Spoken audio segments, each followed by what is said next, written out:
સમાચાર અમદાવાદથી પ્રાપ્ત થઈ રહ્યા છે। અમદાવાદ મહાનગરપાલિકા જેમના અને અલગ અલગ સમિતિના ચેરમેન ડેપ્યુટી ચેરમેનની નિમણૂક થશે। મુખ્ય 5 હોદ્દેદારોની નિમણૂકના 1 મહિના બાદ 11 સમિતિની જાહેરાત થશે। 25 જૂનના રોજ મળનારી સામાન્ય સભામાં જાહેરાત કરવામાં આવશે। પાણી સમિતિ, રોડ સમિતિ, રેવન્યુ સમિતિના ચેરમેન પર નજર રહેશે। એએમટીએસ કમિટીના ચેરમેન સાથે સભ્યોની પણ નિમણૂક કરવામાં આવશે। રિપીટ થયેલા કાઉન્સિલર્સને મળી શકે છે મલાઈદાર કમિટીના ચેરમેન તરીકે નિયુક્તિ।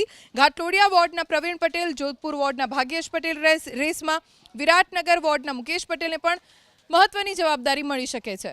સમાચાર અમદાવાદથી પ્રાપ્ત થઈ રહ્યા છે। અમદાવાદ મહાનગરપાલિકા જેમના અને અલગ અલગ સમિતિના ચેરમેન ડેપ્યુટી ચેરમેનની નિમણૂક થશે।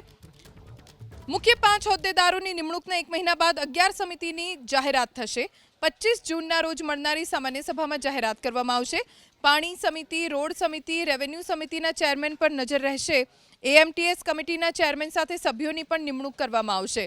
રિપીટ થયેલા કાઉન્સિલર્સને મળી શકે છે મલાઈદાર કમિટીના ચેરમેન તરીકે નિયુક્તિ। ઘાટલોડિયા વોર્ડના પ્રવીણ પટેલ, જોધપુર વોર્ડના ભાગ્યેશ પટેલ રેસમાં, વિરાટનગર વોર્ડના મુકેશ પટેલને પણ મહત્વની જવાબદારી મળી શકે છે।